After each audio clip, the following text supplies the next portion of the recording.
What up? It's Prime Pete. Activision just released a huge document that changes everything and gave us a huge amount of information to work with. However, after absolutely scrutinizing this document upside down, finding little hidden meanings and secondary interpretations, I figured it out. While Activision is being accused of lying by other content creators, that's actually a very dangerous narrative to push. The main reason for this is that Activision cannot lie in this public statement about their practices to their fans. Otherwise, they could get in some serious legal trouble for publicly lying. It's my conclusion that lawyers were definitely present when creating this article, which would not only explain why it's worded the way it is, but it also explains why it took 60 days to explain their way around how their matchmaking works. See, Activision's approach was this. Everything they say in the article is technically true, but they're dancing around the real truth by using cleverly phrased language and playing with semantics, resulting in an article that looks innocent, but actually fails to and avoids describing what's actually going on while still technically being true. They have to maneuver in such a way that if they were legally pressed for any points they made, they can't take the fall for it because, in a court of law, everything they said is technically,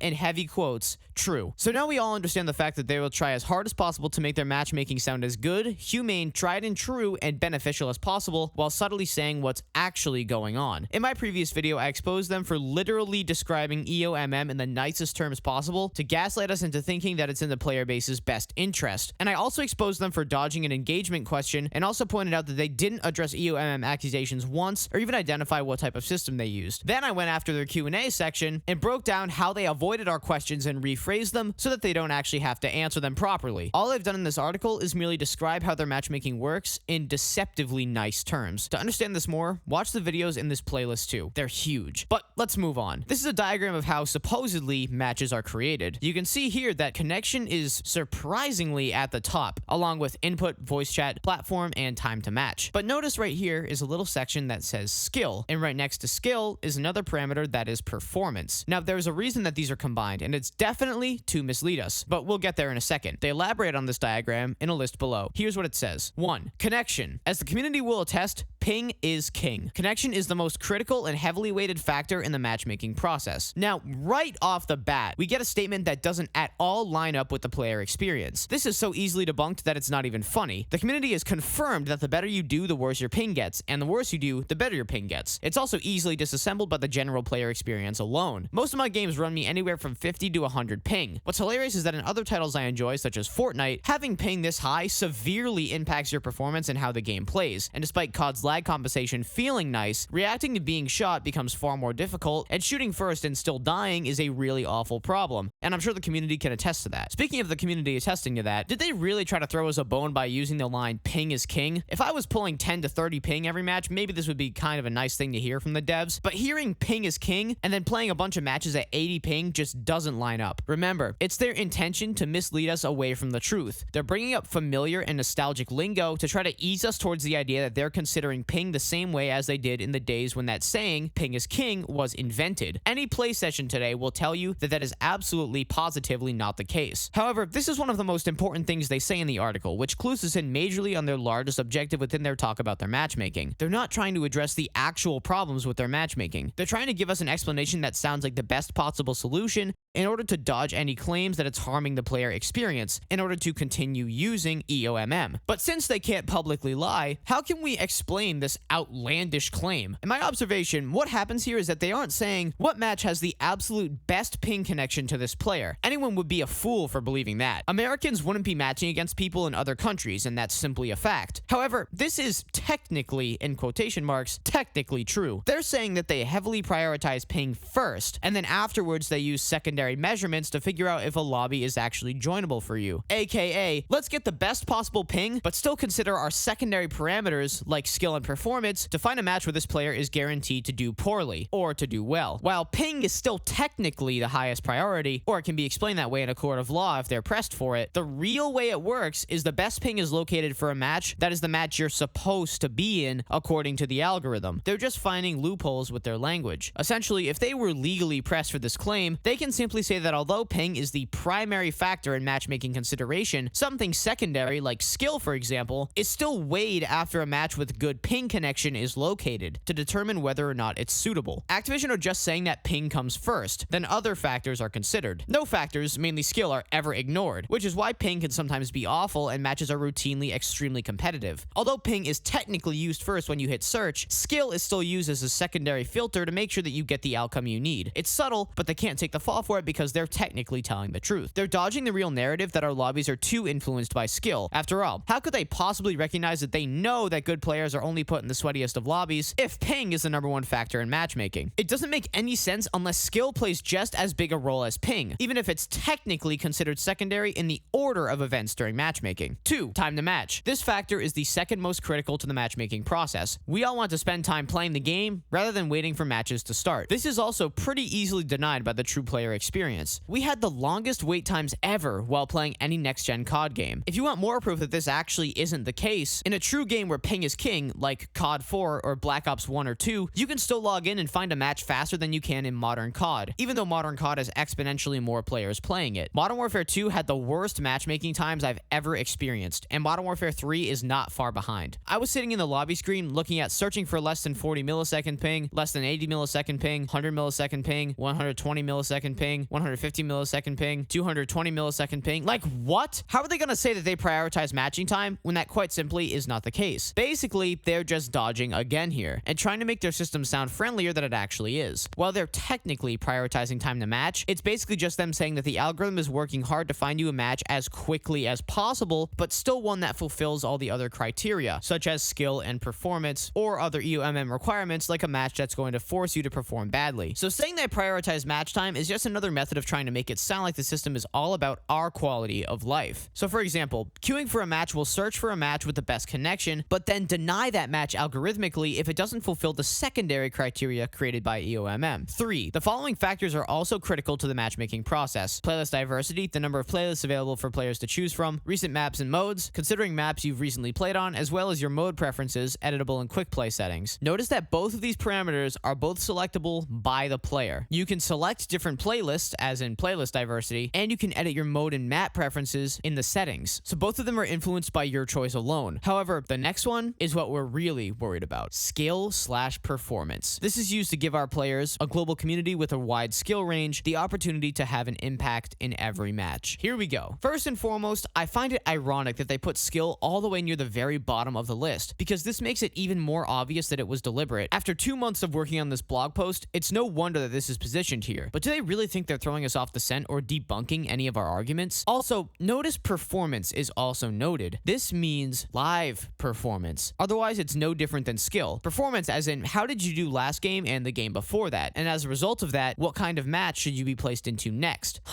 That sounds exactly like EOMM. Skill and performance are different, but they're both roped into the same category. Skill is how good you are. Performance is how well you play. Somebody with not a lot of skill could have a fantastic game and perform really well, and vice versa. A fantastic player could just have an awful game. Skill and performance are different. However, by roping performance in with skill, they can throw us off the scent and not lead us to believe something different if they were to separate them. Imagine skill and performance were separated in this graph. Right off the bat, we all would have noticed something was insanely wrong. Performance should never be a factor in determining matchmaking. Performance should only ever raise or lower your rank in ranked modes. And I'll stand by that. But since they're not technically lying, they can't be pressed for it. It's a secondary measure that helps filter out any matches that aren't suitable for that player's EOMM requirements. They're not even omitting the truth. They're just grouping it in with performance, which is kind of, sort of, technically true. After all, how can they put skill in the last part of this list, even though it seems to be extremely influential in the matchmaking process? I mean, heck, they still said verbatim that it was critical when describing its usage, and they literally admit that they separate good and bad players. It's because although they technically prioritize ping and match time, it doesn't mean that those things won't cause the skill/performance factor to be ignored, because they all must be considered, despite skill and performance technically being considered after ping. matchmaking. It doesn't mean they'll ever be ignored. They're trying to throw us off the scent and make it sound much more humane and friendly than it actually is. In my scrutinizing, it seems like this matchmaking diagram is entirely truthful, but they're dodging the experience it actually gives you. See, they couldn't exclude the fact that live performance is weighed, but they had to present it in a way that is the least suspicious and the least likely to make anyone question what they're saying. So dropping it alongside the skill category in the last part of the list is a way for them to make it seem like it's just light skill-based matchmaking instead of EOMM. But you have to remember that EOMM is literally live performance-based. Without that, EOMM wouldn't function. It tracks your results from match to match and uses that information to decide what kind of match you need to play next in order for you to play again. They're literally admitting that they track your live performance when you play. And while that may sound innocent on the surface, if you understand the literature about EOMM and how it functions, you know that live adaptation to your play patterns and how you perform from match to match is one of the main factors that EOMM keeps track of. And sure, you could argue that skill-based matchmaking does that too. To a degree, it definitely does because it has to keep track of how you're doing to see if you're getting better. However, with how the game experience feels, their refusal to even acknowledge the EOMM accusations or even put a name on their matchmaking system, throwing us this engagement question to throw us off, which I will go into great depth about later, and literally describing that they want a variety of outcomes for players. If you're going to draw a bigger similarity between their matchmaking process to either SBMM or EOMM, it leans heavily towards EOMM. They never say they want players to have an equality of opportunity and to have fair matches all the time. They say they want all players to have a variety of outcomes, which is essentially a quality of outcome, which means that you're thrown into matches where you're guaranteed to lose, which gives everyone nearly 50-50 results, which is basically communism, which isn't fair, obviously. So basically, all we've gotten from this diagram is that instead of addressing any real issues, like the fact that ping is usually not too great for anyone, and we're going as far as sometimes being matched with players overseas, they're explaining the system as if there's nothing wrong with it, that it's tried and true, and that it's the best possible system for us as a player base. They also dodge the argument that we believe that skill is too heavily weighted of a factor when it comes to matchmaking by putting it at the bottom of the list, and it's not hard to tell that it was absolutely deliberate. They even admit that they want players in even skill brackets to be paired against each other for a quote-unquote variety of outcomes, which then proves that skill has to be a high priority in order to achieve game outcomes such as these. Putting it at the bottom of the list, but still calling it critical, appears a little too much like they're trying to still tell the truth. I mean, after all, it is very critical to their matchmaking, but subconsciously skim over its heavy importance. Long story short, they can put together a list of priorities to make it seem like the system is as fine-tuned and efficient as possible, but it makes it that much more suspicious. My main thesis is complicated, but it makes perfect sense. See, their use of semantics and technicalities to paint this picture of the system being effective and a benefit to the player experience, despite them apparently being fully aware that this is not at all the case, shows their intention to misdirect us away from its true function and purpose, to keep us artificially engaged in the game by tracking our performance and giving us a wide variety of outcomes instead of rewarding players for being good at the game. Instead of trying to hear out and discuss solutions for our concerns about ping, how sweaty matches are, and any accusations about EOMM, they've made it very clear that they're avoiding something. There's an issue that they're dancing around with usage of clever language and technically true phrases, which is more than indicative of their intentions to hide their true practices. You guys remember in Star Wars Attack of the Clones when Obi-Wan couldn't find Kamino and he was confused because something's gravitational pull was pulling everything to that one spot, but the planet that was supposed to be pulling it wasn't there, and it eventually turned out that Count Dooku had erased Kamino from the records? This is exactly how I view this situation. There's something at the center that isn't addressed, isn't named, and it's the cause to a lot of different effects, such as high ping matches, overly competitive games, seemingly manipulated damage and hit reg, and inconsistent match outcomes. And instead of addressing this cause, this planet, correctly, Activision are trying to erase it, ignore it. They dance around all of the points, explain their systems in a way that is technically and semantically true, but avoidant of what's really going on, despite the large gravitational pull of the main cause that is causing all of these major effects. Them dancing around the main point is ultimately what proves that they have something to hide and are ignoring the true problem. Call me a conspiracy theorist all you want, but if they had nothing to hide, they would have addressed the issue head on and directly acknowledged all of our concerns. End of story. Anyone with nothing to hide wouldn't bother to answer these questions with such lackadaisical effort. In fact, them failing to acknowledge that matches have awful ping despite there being more than enough players to fill lobbies with decent connections, and saying that connection is their #1 priority, failing to acknowledge that matches take way too long to find and instead say that their matching time is their second highest priority, and acknowledging that sweaty lobbies are a little bit of a huge problem, and then putting skill at the bottom of the list and not even mentioning that ping was also a problem. It's just proof that they're trying to dance around the narrative, do some damage control, and attempt to calm us down by getting us to believe that, hey, this system is actually in our best interest, when in reality, they explain these problems as, oh, our method is tried and true. It's tested over over years. It's the best for the entire player base, and we prioritize your quality of life by doing a lot of public tests and testing on our servers. The player experience absolutely positively does not reflect that this is a good idea. Yeah, sure, maybe the explanation is technically true, but as soon as they start playing with semantics and fail to acknowledge the actual concerns, you know they intend to throw us off the scent and actually not work on fixing the problem. In this case, it's removing EOMM entirely. Even though they said all this nonsense, as Jeff put it, we really didn't learn anything at all. This doesn't explain the player experience whatsoever. These two experiences don't realistically line up, despite, again, the description of the diagram being technically true and written by a bunch of lawyers. Even though they said ping is prioritized, we can still hop on and find ourselves at 50 to 100 ping as soon as we start playing well. They're clearly trying to misdirect players away from the truth by painting their method as the best method possible, when in reality, it's just the method that supposedly makes them the most money. If it even does that. Player counts don't lie. This method absolutely sucks, and it's ruining the game. As Blame Truth beautifully put it, their matchmaking is not about player retention, it's about player addiction. I couldn't have said it better. Them dodging the truth and painting a clearly warped image using clever, technically true language once again shows us that this article was them attempting to throw us a red herring. It was never to, quote-unquote, start the conversation about matchmaking. It was just to try to disingenuously clear their name. And the best part is, I'm still not done analyzing this article. Part 4 is going to be me exposing the biggest piece of corporate gaslighting I've ever seen. And it's the crux of their entire argument. Keep it here.